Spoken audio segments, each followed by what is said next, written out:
We have important mathematics to do. So we're going to talk some more about the derivative. That's what we started talking about last time. And, it is like the definition of the derivative is the same that young Matt Turner did in college.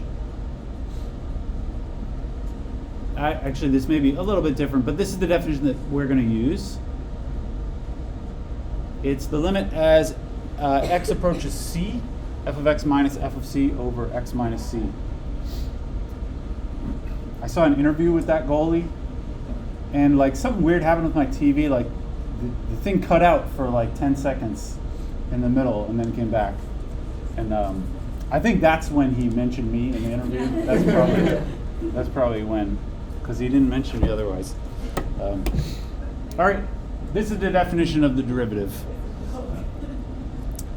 Thank you for What? Yeah, that's what he must have said. Yeah. Yeah. I remember those 2 semesters of calculus. Yep. I taught him everything he knows. Yeah, this is the definition of the derivative. All right, so last time we didn't do much. We did a bunch of examples about the derivative. I want to talk about some properties of the derivative. And the first one actually is a property that everybody kind of has in the back of their mind anyway. I'm going to write this as a theorem. If f is differentiable at a point, that means the derivative exists. If f is, say, differentiable at c some point, then f is continuous at c. All right? A differentiable function is automatically continuous. I usually think of differentiable as being some kind of better version of continuity, right? In terms of the graph, continuity means the line actually connects at that point. But differentiable means not only does the line connect, but it connects kind of smoothly with a well-defined tangent line. So if it's differentiable, that means that it's continuous. I actually wanted to do the proof of this. I know I don't like starting off the class with proofs, but this is a sort of a cute little proof. It's an odd proof in that it involves multiplying both sides of the equation by 0, which usually is not a helpful step in a proof, but it turns out to work out in this proof. So I'm going to say this is quick and easy, and then we're going to do another less easy thing later on. But so we assume that f is differentiable. What that means is that this limit, lim x goes to c, f of x minus f of c over x minus c exists and equals f prime of c, right? That's what we call it. That's what it means to be differentiable, is that limit exists, and I'm going to call it f prime of c. So that means that if we, I could write it this way, f prime of c equals this lim,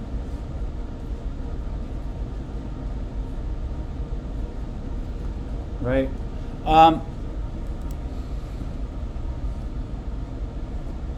What that means is, if I just consider the numerator here, lim as x goes to c, f of x minus f of c.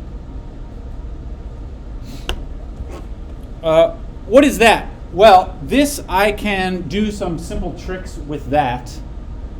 I can say, one thing you might say is, isn't that going to be 0? Like when you think of this, x is going to become c, so this f of x is going to become f of c, and you subtract them, you get 0. Actually, this will be 0 if f is continuous, right? If it's continuous, then you can really just kind of substitute in the c for the x. But actually, that's what we're trying to show here. We're trying to show that f is continuous. So you can't just say this is 0. In fact, we're going to prove this is 0 for other reasons, and that will mean that this is continuous. But anyway, this, we can just do some simple nonsense here. So take this, and I'm going to divide by x minus c and also multiply by x minus c. So this is the same as this limit. f of x minus f of c over x minus c, and then times x minus c. All right? And this, because I'm doing limit as x goes to c, it's kind of like multiplying and dividing by 0 here, which, because I'm doing this in the limit as x goes to c. Now, I'm not technically dividing by 0. I'm dividing by something which in the limit becomes 0. But so this is still valid. It's still allowed to do this, although it is pretty weird. You don't typically do this. But anyway, what happens from here? Now I have this limit of two things multiplied together. I can split it apart as the limit of each of the two things, as long as those two limits each exist. So this is lim x goes to c, f of x minus f of c over x minus c, and then times, separately, lim x goes to c of x minus c, right? And do those two limits actually exist? What do you say? What's the first limit there? That should look familiar.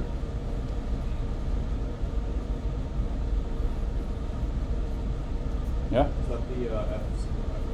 Yeah, that's the derivative, which I said up there, right? We are assuming that limit, which is the same as that limit down there, exists, and we call it f prime of c. So that first thing is f prime of c. And what's the second part? Lim x goes to c of x minus c. This is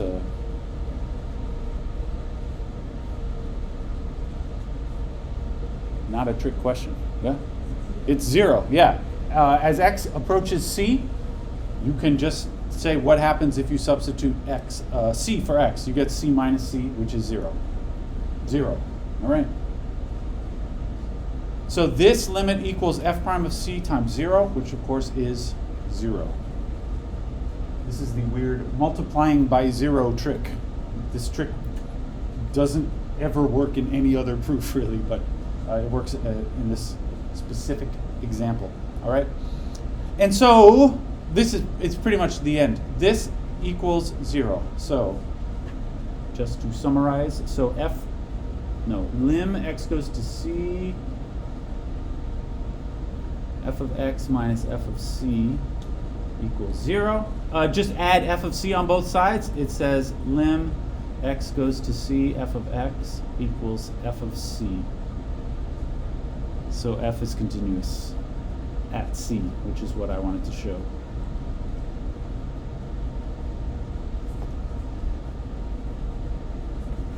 All right. That's how we do it. This is showing that if it's differentiable, then it is continuous. I believe actually this was a comp question in the real analysis exam one year. Yeah. I didn't understand how you went from the step to the second step. Here? Yeah. This is just a sort of a arbitrary trick where I just decided to divide and multiply by the same thing. So I divide by, we had this, which is now the numerator, and then I divided by x minus c, and I also multiply by x minus c. So it's kind of like, adding and subtracting the same thing. It doesn't change. Here we divided. Yeah? Just add over the f of c. Isn't that within the limit? It's not really. I mean, this is a constant. So if in this case, it's like, I have the limit of x plus k is the same as, it's because I'm just adding a constant to the limit. So in theory, there is a difference between these two things, but they're equal. Yeah. So, just explain real quick why this proof is. Yeah, because this is the definition of what it means to be continuous at a point. Like, you can do all the epsilons things, but the function being continuous at a point is equivalent to this. That is the definition of continuity. Yeah. All right, so anyway, differentiable implies continuous. This is a basic fact that everybody knows already, but this is how you would demonstrate it if you really wanted to. All right, I got some simple rules for derivatives, some simple ones and some less simple ones. This is like, let's go through several weeks of calculus in one day. Rules for the derivative. derivative rules.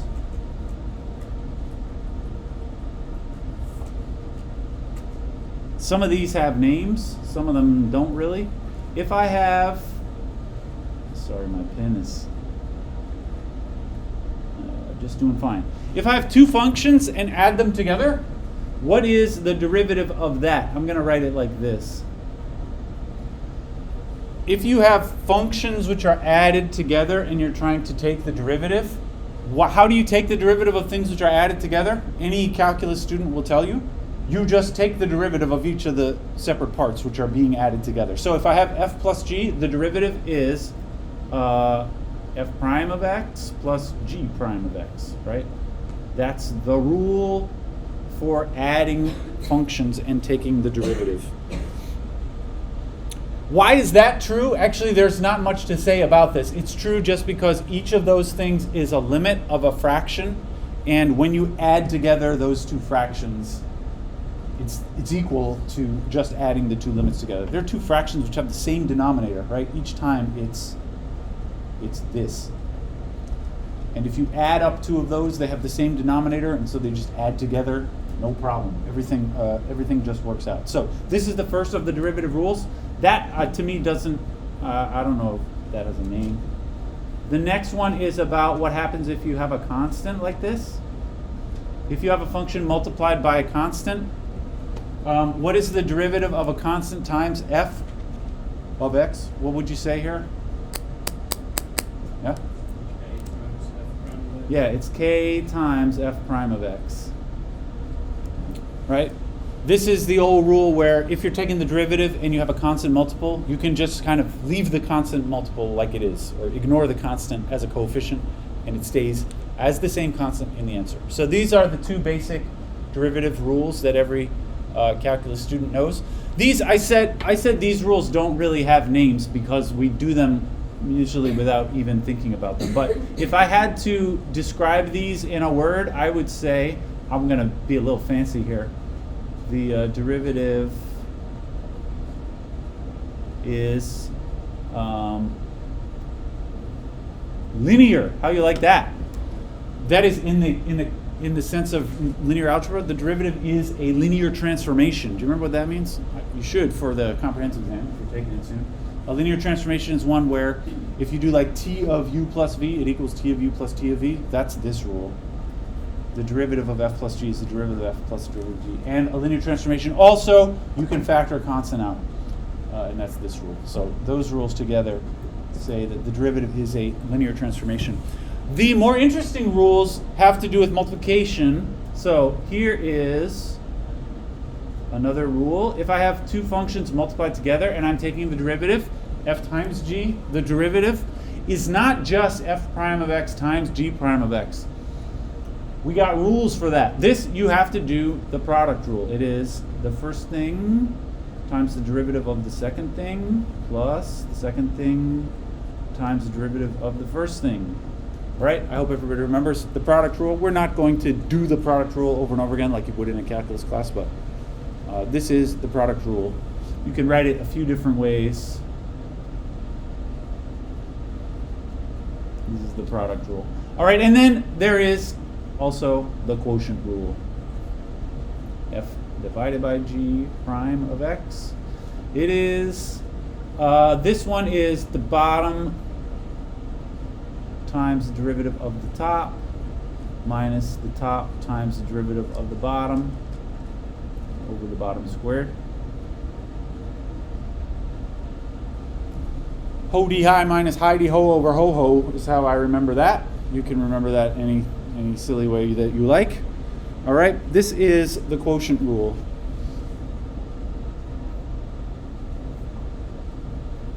All right, I would like to go through the argument for at least one of these. Can we talk about the product rule? The product rule, actually, you can prove using probably the same arguments in a calculus class. I'm not going to talk about the epsilons here with the product rule, but let's talk about the product rule a little bit. So let's prove the product rule. probably did this in your calculus class. Although it's good to see things now, when you're older and wiser than you were back then. This is what I'm starting with, right? F times g prime of x. First, let's just begin with the definition. We can more or less just do simple tricks on the fractions throughout the definition here. The definition of the derivative of anything is always lim x goes to c. Remember, it's f of x. Here, I'll write f of x minus f of c over x minus c. Right? That's what the derivative of f would look like. Can anybody say, what should I write here for the derivative of f times g? That's what I'm trying to do here.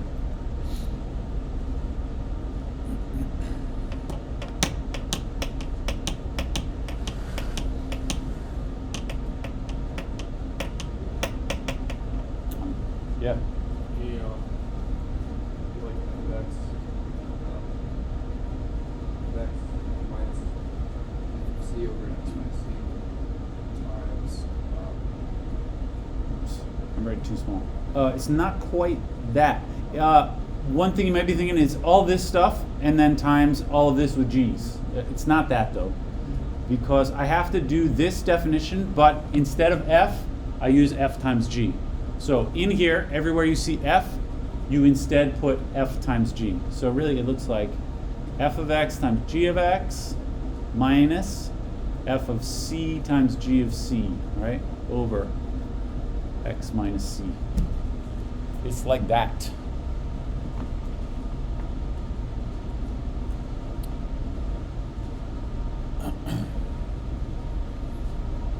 And now we want to somehow simplify that. And this is a little tricky because there's no convenient way. Like, I would like somehow to take this and maybe pull one of these out of it, factor f of x minus f of c out of that, but you can't really because it's got this extra stuff on it. So there's a simple trick for doing this, which is a popular trick. This is the old add something and subtract the same thing to facilitate being able to factor stuff out. And what I'm going to do is f of x, g of x here. I'm going to subtract f of x, g of c, and also add f of x, g of c, and then what we had before, minus f of c, g of c. This is going to sort of bridge the gap. We had the f of x, g of x, and f of c, g of c are too different from one another so that you can't factor anything out. So you add this thing in the middle, which is kind of, it has one term in common with f g of x, and it has another term in common with f of c, g of c. All right. Having done that anyway, now we can split this apart and factor pieces out of it. So first of all, I'm going to split the fraction apart, sort of right down the middle. So this is f of x, g of x, minus f of x, g of c. That's one fraction. Plus f of x, g of c, minus f of c, g of c. Like so. All right. And now I'm going to consider each of the two fractions together. Can I do anything with the first fraction? What do you say? Yeah, what can you do? Yeah, you can factor f of x out of the first fraction because both things in the numerator have f of x. So here I say f of x times the fraction g of x minus g of c over x minus c, like that, right? And then the other one plus lim. I'll split the lim also. The other one we factor g of c. And then up here I have f of x, g of, no, not g, I factored it, minus f of c, right, over x minus c. Okay.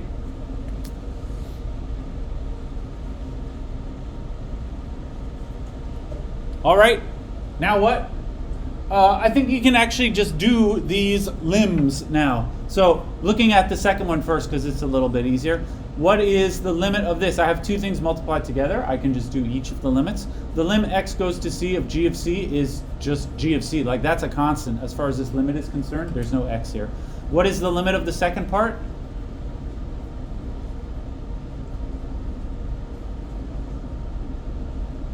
This is going to be g of c.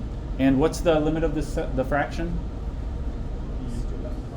F prime of c. Yeah, it is because this is a limit x goes to c. That's f prime of c. Yeah. And then what's the first one? When I take the limit of this thing, f of x, when I take this limit, becomes f of c. That's because f is continuous. If it's differentiable, then it must be continuous. So this is f of c times, what's the second part going to be? G prime of c. And wouldn't you know it, that's the product rule, right? I started with f. Oh, you know, would you mind? Sorry. This, what I started with, this x, that ought to be a c because I'm doing the limit as x goes to c here. It doesn't make sense to put x there. Sorry about that. I messed it up. This would not be a good time to mention. It's time to do the class evaluation survey. I posted on our website. You forget about that little thing right there. All right. That's the product rule, right? We started with this derivative and we got exactly the what we were looking for at the bottom here. This is probably the same. You probably saw the same thing in your calculus class. I don't know if it mystified you at the time. This is not terribly mystifying. This is a non-obvious idea to do that at the beginning. But once you do that, everything else just kind of works out just fine. All right.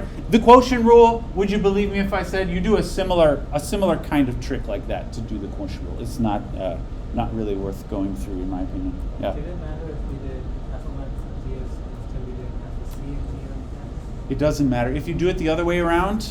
Yeah, he said, what if instead I had did f of c g of x, f of c g of x? It doesn't matter. Then you would have factored g of x out of the first one. You'd get it the same thing, but in the other order. So it's the same. It would be equal. Yeah. Yeah, this is why, I don't know if you noticed, I did this whole proof by memory, as if I had memorized every little step. What I memorized is that I knew you have to do this trick, and I also knew it didn't matter which way around I did it, so I just did it sort of at random and worked out this way. Right? It happened to work out. I got lucky. I was pleased because this is the same order around that I wrote it here. I was prepared to say, then it's the different order, but it's the same formula. But I got it right. Put that in the course evaluation. All right. What I would like to talk about in more detail, because it's much more interesting, is the chain rule. So the chain rule is the last of the standard derivative rules that every calculus student learns about. The chain rule, though, it turns out the proof is much harder. And you probably did not do the proof of the chain rule in your calculus class. It doesn't exactly require the epsilons, but it does require more sophisticated tricks. It's not just a matter of a simple algebra trick that gets you the chain rule. So I would like to talk in more detail about the chain rule. But what the chain rule is this. It's about compositions. I'll put an X in here or whatever. If I have g of f, and I'm taking the derivative of that. Anybody remember the chain rule? I remember the chain rule. Usually when I do the chain rule in calculus, I don't really think of it in terms of a memorized formula like this. I think of it as sort of the outside and the inside. But anyone know how to write it in these terms? When I do the chain rule, I think I do the derivative of the outside function with the same stuff on the inside, and then separately you multiply times the derivative of the inside. How would you write that as a formula here? You want to try? Yeah. G prime x, or G prime f of x. Yeah. Times f prime x. Yeah, that's it. So this is the derivative of the thing on the outside with the same thing on the inside, and then times separately the derivative of the inside. That's the chain rule. Great. So I want to talk about this one. When you did this in your calculus class, probably you did not, the professor probably did not try to do the real proof. When I teach this in a calculus class, I will sometimes give sort of a fake proof. Here's a proof which I might have taught to the U.S. men's goalkeeper. This is the, I'll call this the fake proof. This is the proof which will make you feel good about it, although it's not actually accurate. There's a bogus step in the middle. So I begin with this, g of f prime of x. And this, just writing the definition of the derivative, it would be lim x goes to c. Okay, I'm going to do that fraction thing where instead of f, it's g of f. So g of f of x minus g of f of c over x minus c, right?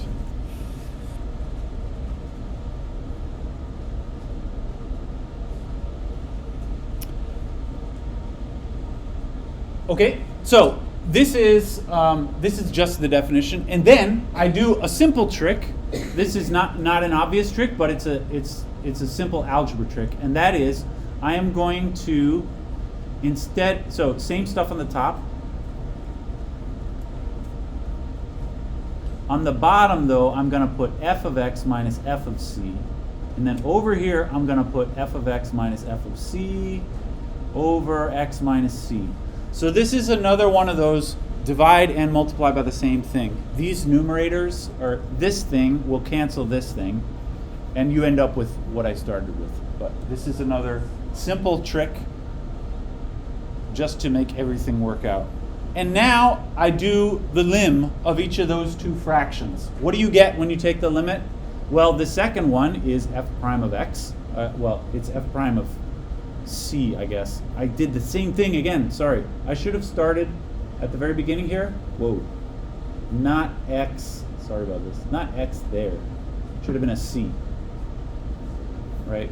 This, I wrote x before. It should have been a c. Sorry about that. Anyway, this is f prime of c. And then what is this derivative? What I have here is g with some stuff inside minus g with some constant inside divided by this difference. This is actually the definition of the derivative again, but with g and this stuff on the inside is f of x. This is g prime of f of x. F of c, I should say.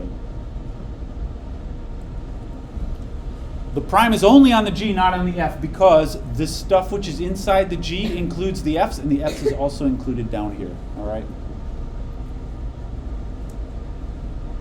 And that's the whole thing, right? This is now this, and that's the formula for the chain rule. What's fake about this is this step right here. This is kind of a bogus step because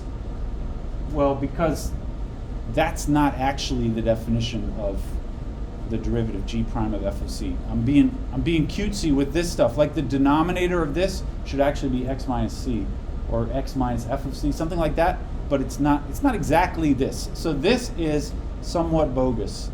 This proof gives you an idea. I mean, it is actually true that these two things are equal, but it requires more justification than just that. So this proof is meant to give you some idea of why you should believe me when I tell you the chain rule, but actually that step is not, it requires more justification. So that's what I would like to do for real in our remaining 20 minutes. I don't think it'll take that long, but that's what we're going to talk about. That step of the chain rule. So I'm going to do the real proof.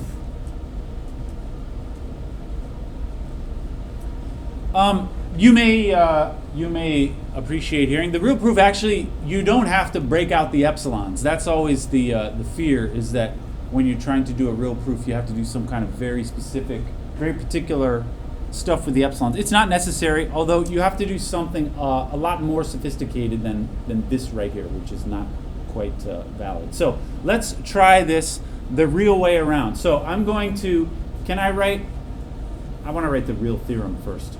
So how about for reals? The real version, just to state it more formally, I'm going to say let f and g be differentiable. All right. Very specifically, what I mean is g is differentiable at c, and f is differentiable at g of c. sorry, I wrote it the wrong way around. F is differentiable at C, and G is differentiable at f of C. Sorry about that. Because I intend to plug C into F, and I intend to plug f of C inside of G. So this is specifically what is necessary in order to do the chain rule, that kind of differentiability. I said let f and g be differentiable, although they don't have to be differentiable everywhere. Really, all that's necessary is this, what's in parentheses. All right, then just writing the statement of the chain rule. F of g prime of C is, sorry, I'm writing it backwards. It's G, I write G and then F. I'm losing it. G prime F of C times F prime of C. All right, this is the statement of the chain rule that we want.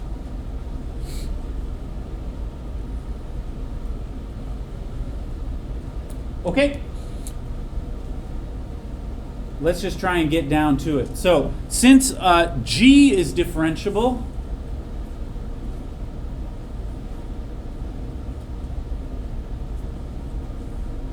I'm going to try to write out this part, G prime of f of C. What exactly would that look like in the definition of differentiable? G prime of f of C is, it's a lim, so I'm writing the definition of differentiability of G, but instead of C, I'm using f of C. You immediately get some complication here. F of C is playing the role of C. So if I were, don't write this down because I'm about to change it, but if I were writing this the usual way, I would write it this way. The lim, usually we say lim x goes to C because C is the point at which we're talking about differentiability, but here the actual point is not C, it's f of C. So it's really like this. Although I don't really like x here because I want to think of this as a value that you get out of the function f, not as a domain value. So I'm going to use a y here. I hope you don't mind. I'm going to use a y here. And then what's the rest of the definition? It would be g of y minus g of f of C. This is a little complicated to keep it all straight, but I'm using the definition of differentiability. The function is called g. The C is actually f of C, and the x I'm writing as y, and you get this. It is just a simple plugging stuff in, although I'm using different notations for all the letters, which is a little confusing. All right? And you'll notice this is similar, but not quite the same as this thing. And that's why this is kind of bogus, because what we're actually looking for is not exactly that. It's more like that. Really, the difference is that this y here is written as f of x, but we don't know for sure that y equals f of x. It could be any y. That's the difference. Okay. Anyway, this is our formula for g prime of f of C. I want to look in detail at this fraction here. I want to call this d of y. That fraction is a function of y, and I'm going to call it, the function I'm going to call d. So d of y is this, g of y minus g of f of C divided by y minus f of C. All right. Now this as a function is defined for any number y, except you cannot plug y equals f of C into this function because that'll give you a 0 in the denominator. So actually what I'm going to do is I'm going to make a function in two pieces. This piece if y is not f of C, all right, because that formula works fine as long as y does not equal f of C. What if y does equal f of C? Then this formula doesn't work anymore. But actually, if y equals f of C, then in the limit, this equals the derivative. So if y equals f of C, I'm going to call this, or I mean, it equals this, g prime of f of C. that's the definition, is that g prime of f of c is what you get when you take the limit of this as y approaches f of c. And so I'm going to make this into a function where that's the definition if it's not f of c, and if it is f of c, I use this as the definition. And that function is going to be, I should have an equal sign here. This d of y is continuous because the limit of this one equals that one. And so the limit as you approach this weird point actually equals that value. This d of y is continuous for any y. Right? This is my somewhat weird function g of y. Anybody still with me? I hope so. This is one of those things where all the steps seem fair enough, although it's hard to get the full idea of the whole proof in your mind until you see the whole thing. The g of y is, well, it's this, all right? This d of y is continuous for any y. And now what we're going to do is multiply this denominator sort of across to the other side. So I'll say, and what happens if we multiply by y minus f of c? It will say this, d of y times y minus f of c. It is, I mean, if you just take the first piece and multiply across y minus f of c, you get that numerator. So it is g of y minus g of f of c. What's interesting about this is this formula is true in either case. When y is not f of c, certainly this is true because I just took that formula and rearranged it a little bit. But when y equals f of c, you actually get 0 on both sides. So this equation is still true. Yeah? I'm just confused why those two things are like the g prime f of c and then that other equation. Yeah. And aren't they the same thing? They are the same thing when you take the limit as y approaches f of c. Then this one equals that one. But when y can be just any old number, and then this fraction will give you different values for different values of y. It's kind of like, you know, this formula is like the derivative at a particular point. It's the slope, right? And the slopes are different at all the different points. So this function is kind of like it's the slope at each different point. It's not exactly that, but it's true at a certain point. These two values are equal to one another, but they're not always equal. They're only equal when y is very close to f of c, or when y equals f of c. Yeah. Yes. So it's kind of like when you're not at the limit versus when you're finally on the limit. Yeah, I think maybe it's more accurate to say this is like the secant lines as you approach.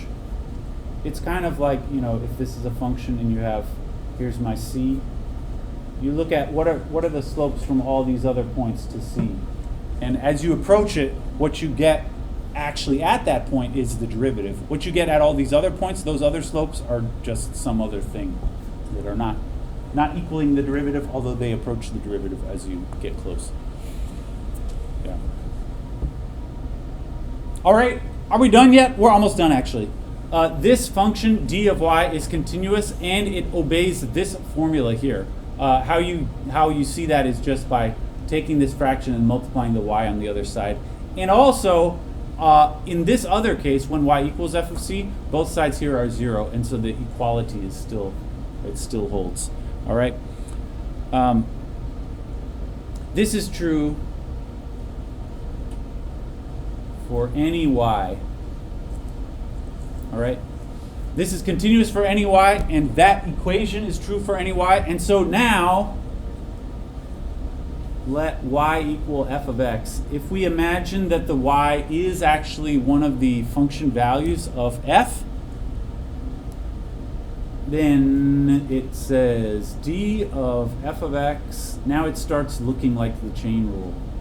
F of x minus f of c equals g of f of x minus g of f of c. And then if I redivide it says d of f of x equals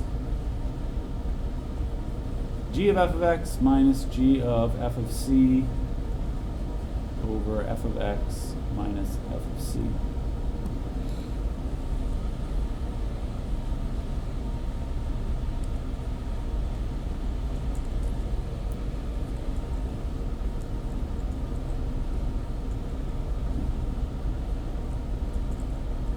Oh, sorry, this is not what I wanted to do. I wanted to divide both sides by x minus c. Even I can barely keep up with myself. I want to divide both sides by x minus c. Sorry about that. This, I meant just x minus c. And then on the other side, I'm leaving this stuff here. Oh, what a disaster. Move this over though.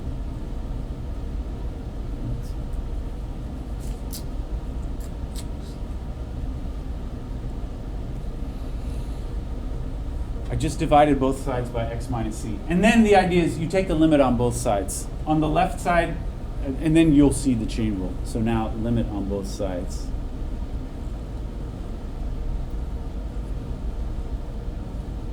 Now do lim x goes to c on both sides. All right. What is the right-hand side? The right-hand side is g prime of f of c. The left-hand side has something times f prime of c. That's what this thing is, right? This thing is g prime of f of c. And then the d. What is the d when x approaches c? That will just be d of f of c. And that, in the definition of d, that was the special case part of d. In the two cases, it was the second case, which equals g prime of f of c. And this finally is the formula for the chain rule.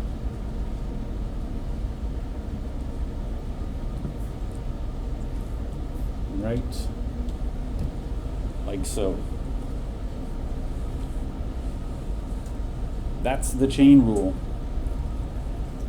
To me, the proof is a little unsatisfying just because I have a hard time holding it all together in my mind in the middle. But I did want to go through it just because as sort of a full circle kind of experience. I imagine a lot of you probably learned a chain rule when you were in high school or something, although it's nice to finally, I don't know if you feel like it's nice, but I feel like you ought to finally see the actual proof at some point of the chain rule. This is how you get the chain rule for real. All right? Yes? Wouldn't the in that like in the last steps before you did the limit, Yep. wouldn't the d of f of x also be divided by x plus c? No, because this is multiplication here. So when I divide both sides of the equal sign, I mean, when I have two things multiplied and then divided by x minus c, you would only divide it on one of them. It's like if I had something like, Okay. it's like ab equals 4 and I divide both sides by 2. It's that, right? You don't divide both of the a and the b by 2. It's, yeah. So you have g prime of f of c on both sides. So like, does it matter what the Oh. prime of c is? Yeah, something is not. Yes, I messed it up. I'm having a bad day here. It's because I just came back from the break. This is not that. This is g of f prime. Thank you for noticing that. This is it's that, right? Because when you take the derivative of g of f, it's this. You just use the derivative formula, but instead of f, you have g of f.